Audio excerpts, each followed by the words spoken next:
నమస్తే సార్. నమస్తే అండి. సార్ ఏంటి సార్ మరి ఇప్పుడు షర్మిలమ్మ గారు తెలంగాణ నుంచి ఆంధ్రాకి వచ్చేసి కాంగ్రెస్లో ఏపీసీసీ అధ్యక్షురాలిగా జాయిన్ అవ్వడం జరిగింది. జాయిన్ అయిన తర్వాత ప్రెస్ మీట్లో జగన్మోహన్ రెడ్డి గారిని విమర్శించడం జరిగింది కదా, ఆ కామెంట్స్ గురించి మీరు ఏమంటారు? వాస్తవానికి ఆమె మాట్లాడే ప్రతి మాటలో ఆన్సర్ దాంట్లోనే ఉంటుంది. ఆమె తెలంగాణ రాష్ట్రం పారిపోయిన తర్వాత ఆడపిల్ల అని చెప్పేసి అంది. ఆడపిల్ల అంటే ఇక్కడ పిల్ల కాదు, అక్కడ పిల్ల, ఆడపిల్ల అని చెప్పి రకరకాల ప్రస్తావన చేస్తూ వచ్చింది.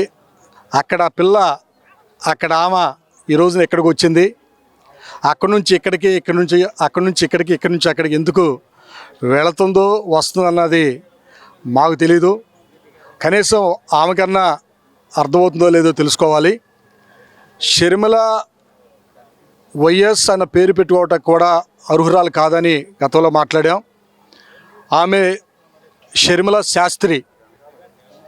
ఎందుకంటే రాష్ట్రంలో ఇక్కడ జరుగుతున్న పాలన ఏదైతే ఉందో, జగన్మోహన్ రెడ్డి గారు ఒక మంచి నాయకుడిగా ముందుకు వెళుతూ అన్ని వర్గాలని సమాన దృష్టిలో చూస్తూ ఈరోజున జగన్మోహన్ రెడ్డి గారు చక్కని పాలన అందిస్తున్నారు. అభివృద్ధి లేదు అంటే మీడియాలో నిలబడి 2 రోజుల క్రితం వచ్చేసి తెలంగాణ రాష్ట్రాన్ని వదిలి ఈ వారం రోజుల క్రితం వచ్చి అభివృద్ధి లేదంటే ఆమెకు ఎలా కనపడుతుందండి? అభివృద్ధి లేదంటే ఆమెకు ఎలా తెలుస్తుంది? ఇక్కడ పరిస్థితులు ఆమెకు తెలియదు, ఇక్కడ పరిస్థితులు ఆమెకు అర్థం కాదు. ఏదో ఆంధ్ర రాష్ట్రంలో కాలు పెడితే అడ్డుకుంటారన్న భయభ్రాంతులతో గురి అయిన సోనియా గాంధీ ఈ రోజున షర్మిలా శాస్త్రిని అడ్డం పెట్టుకుని ఒక తోలుబొమ్మలాగా షర్మిలా శాస్త్రిని ఆడిస్తున్నారు. ఈ రోజున అడ్డగోలుగా విభజించి కాంగ్రెస్ పార్టీ ఆంధ్ర రాష్ట్రంలో అడుగు పెట్టడానికి భయపడిన కాంగ్రెస్ పార్టీ ఈ రోజున షర్మిలా శాస్త్రిని తోలుబొమ్మలాగా ఆడిస్తున్న పరిస్థితి మనకు కనబడుతుంది. ఒక స్కూల్కి వెళ్ళి విద్యార్థులను అడగండి, ఒక ఆటో వర్కర్లను అడగండి, ఒంటరి మహిళలను అడగండి, అక్కడున్న వృద్ధాప్యంలో ఉన్న వృద్ధులను అడగండి. రాష్ట్రానికి ఏం జరిగిందన్న విషయాన్ని వైఎస్ఆర్ కాంగ్రెస్ పార్టీగా చెప్పేది అక్కడున్న ప్రజలే చెప్తారు. ఏమి అభివృద్ధి జరిగిందో, ఎలా జరిగిందో అన్న విషయాన్ని, ప్రతి విషయాన్ని ఒక్క నుంచి ఈ రోజున రాష్ట్రంలో లబ్ధిదారులు అనేక మంది ఉన్నారు, వారందరూ చెప్పడానికి సిద్ధంగా ఉన్నారు. షర్మిలా శాస్త్రి ఒకటి తెలుసుకోవాలి, నువ్వు నిన్నగాక మొన్న నువ్వు వచ్చావు. ఆంధ్ర రాష్ట్రంలో జగన్మోహన్ రెడ్డి గారు చేస్తున్న పాలన నీకు తెలుసు, నీ మనస్సాక్షి తెలుసు. కానీ నువ్వు సోనియా చేతిలో ఒక కీలుబొమ్మ అన్న విషయాన్ని గుర్తుపెట్టుకోవాలి. మరి తోడబుట్టిన అన్నగారినే జగన్ రెడ్డి నువ్వేం చేయట్లేదు అనేసి అలా సంబోధించడం ఎంతవరకు కరెక్ట్ అంటారు? ఏమండి, ఒకే ఒక విషయం, అధికార దాహంతో షర్మిలా శాస్త్రి జరిగిస్తున్న పరిస్థితులు మనకు కనబడుతున్నాయి. ఏదైనా మాట్లాడటానికి బరితెగించిన వ్యక్తులు మనం ఏం మాట్లాడలేం. ఎందుకంటే ఏమి ఇలా మాట్లాడడానికి ఆమె చుట్టూ ఉన్న కొంతమంది శక్తులు ఉన్నాయి. కొన్ని తన భర్త అనిల్ కుమార్ ఉన్నాడు, ఆయన ఈమెను చాలా రాంగ్ ట్రాక్లో నడిపిస్తున్న పరిస్థితి మనకు అర్థమవుతుంది. ఈ విషయాన్ని గమనించాలి. ఎందుకంటే వ్యక్తిగతంగా ఉన్న కుటుంబ సమస్యలు కానీ, కుటుంబంలో ఉన్న పరిస్థితులు వ్యక్తిగతంగా మాట్లాడుకోవాల్సిన పరిస్థితులు ఉంటాయి. వాటిని కుటుంబ పరిస్థితులు ఎదుర్కోలేక పబ్లిక్లోకి వచ్చి కాంగ్రెస్ పార్టీని అడ్డం పెట్టుకుని ఈ రోజున రకరకాల మాటలు మాట్లాడుతూ ఉంటుంది. ఈ రోజున ప్రతి ఒక్కరు కూడా షర్మిలా శాస్త్రి మీద ముఖం మీద ఉమ్మేసే పరిస్థితులు ఏర్పడుతున్నాయి. అన్నాన్ని గౌరవం కూడా లేకుండా మాట్లాడే మాటలు. రెండోది ఏంటంటే, ఒక రోజున జగన్మోహన్ రెడ్డి గారి యొక్క ఇంటర్వ్యూలో మాట్లాడుతూ ఒక మాట అన్నారు, నాకు 3 పిల్లలు, నా పెద్ద కుమార్తె షర్మిల అని చెప్పి మాట్లాడారు ఆయన. ఆ విషయాన్ని ఈ రోజున షర్మిలా శాస్త్రి గుర్తు తెచ్చుకోవాలి.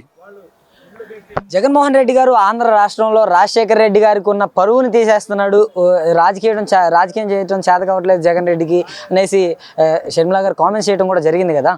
ఏమంటే షర్మిలా శాస్త్రి గారి గురించి మనం మాట్లాడకుండా కూడా శుద్ధ దండగాని నా అభిప్రాయం. ఎందుకంటే ఎవరు పరువు తీశారో తెలంగాణ ప్రజలు తెలుసు. అక్కడ తెలంగాణ రాష్ట్రంలోకి వెళ్ళి నేను రాజన్న బిడ్డను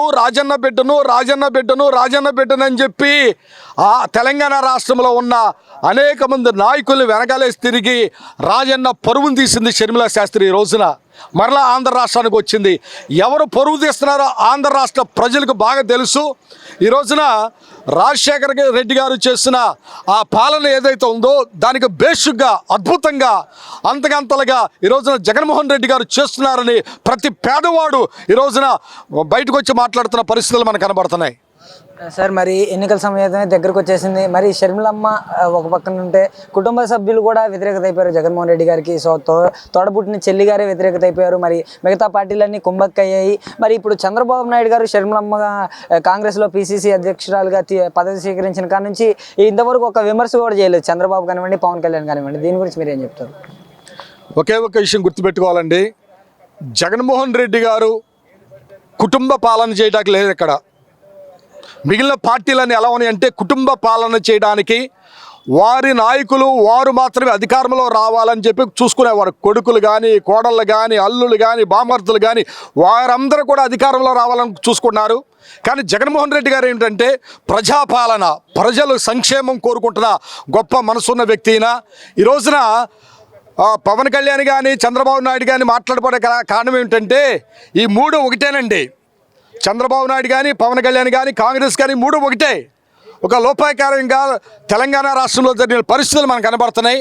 అదే స్ట్రాటజీని ఆంధ్ర రాష్ట్రంలో ప్లే చేయడానికి వీరు ఒక మార్గాన్ని ఎంచుకున్నారు. వారు ఎంతమంది కట్టకట్టుకుని వచ్చినా సరే జగన్మోహన్ రెడ్డి గారు ఒంటరిగా ఫైట్ చేస్తారు. ఈ రోజున కొత్త ఏం కాదు. ఆ రోజున అధికారంలో ఉన్న సోనియా గాంధీ గుండెల్లో రైలు పరిగెత్తించిన జగన్మోహన్ రెడ్డి గారు వీళ్ళంతా ఇలా బతుకులంత అండి, ఎవరిని లెక్క చేసే పరిస్థితి లేదు. సార్, ఫైనల్గా జగన్మోహన్ రెడ్డి గారు సింగిల్గా వస్తున్నారు, ఒంటరిగా ఉన్నారు. మరి అన్ని పార్టీలు ఏమవుతున్నాయి, అన్ని కుంభక్తాయో అంటే పొత్తులతో వస్తున్నాయి. మరి జగన్మోహన్ రెడ్డి గారు వీళ్ళందరినీ ఎదుర్కొని 175 స్థానాలు అనే నినాదాన్ని గెలవగలరంటారా? జగన్మోహన్ రెడ్డి గారు ఒకటే చెప్తున్నారు, ప్రజలకు నాకు ఓటేయండి అని చెప్పి మాట్లాడలేదు. కానీ అభివృద్ధి జరిగిందా, మీకు మంచి జరిగిందా, మీకు మంచి జరిగితే నాకు ఓటేయమని చెప్తున్నారు. మిగిలిన వాళ్ళు ఏం చేస్తున్నారంటే మాయ మాటలు చెప్తున్నారు. ఏమని, నేను వస్తే ఇదిగో బస్సులు ఫ్రీ అంటున్నాడు ఒకడు, నేను వస్తే 6 పథకాలు అంటున్నాడు, నేను వస్తే ఇదిగో బంగారం ఇస్తానని చెప్తున్నాడు చంద్రబాబు నాయుడు. ఈ రోజున గమనించండి, పవన్ కళ్యాణ్ నిన్నగాక మొన్న క్రైస్తవ నాయకులతో కూడా ఒక సమావేశాన్ని ఏర్పాటు చేశాడు. ఏమంటే కృష్ణానదిలో బాప్తిస్తాలు తీసుకుంటే క్రైస్తవులు నానా రీతులుగా చండాలంగా మాట్లాడిన ఈ చండాలుడు ఈ రోజున క్రైస్తవుల్ని అందరినీ దగ్గర పిలిపించుకుని క్రైస్తవులతో ఈ రోజున ఏం చేశాడు, ప్రార్థనలు చేసుకునే స్థాయికి దిగజారిపోయాడు చంద్రబాబు ఈ యొక్క పవన్ కళ్యాణ్. అటువంటి వాళ్ళ గురించి మాట్లాడుతాం ఎందుకండి? కనుక జగన్మోహన్ రెడ్డి గారు అందరిని ఎదుర్కోగల సత్తా వారి దగ్గర ఉందని ఈ రోజున తెలియజేస్తున్నా.